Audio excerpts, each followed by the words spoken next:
Well, now that 40,000 people come here to Omaha, Nebraska to see Warren Buffett, there are very few who remember the days when there were only 12, such as back in 1979. Bill Scargle is one of them. It's great to see you. Back in 79, you went to a cafeteria and there were just a few people to hear Warren, right? There were about 20 people in there, and I came all the way from San Francisco. I just wanted to see who this guy was.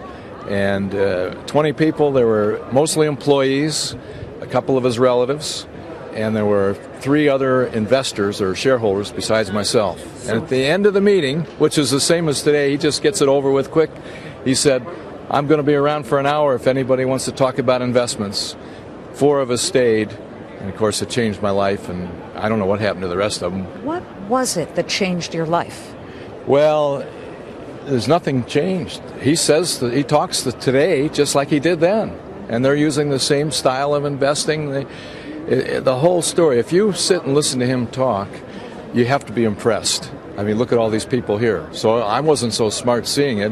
I mean, after all, 40,000 people are here. But you were a broker at the time, so you were knowledgeable. Not a lot of people had heard of Berkshire. What brought your attention to buying Berkshire stock? Well, that's easy. I wasn't a broker then. I was a clerk, a margin clerk. And, of course, I owned blue chip stamps before Warren Buffett did. That's my claim. And then I saw that he was buying it. I'd never heard of him. And myself and a friend of mine looked up Warren Buffett in the library and saw what a good investor he was. So we said, well, if he's buying it, we'll buy it. So we bought blue chip stamps. That was how I got into it. And here you are decades later.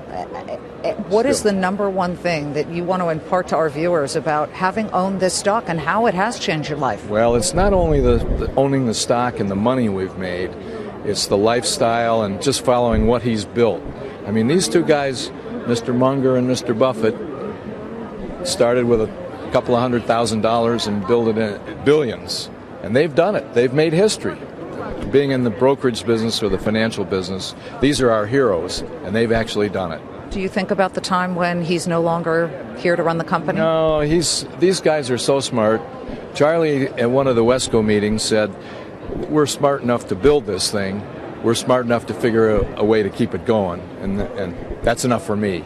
Bill Scargle, thank you so much for speaking with Fox Business. Nice to see you. There are very few Bills around here, you know. Many of them are long gone, but he was smart. He held on to his shares, and as he said, holding Berkshire Hathaway and knowing Warren Buffett has changed his life.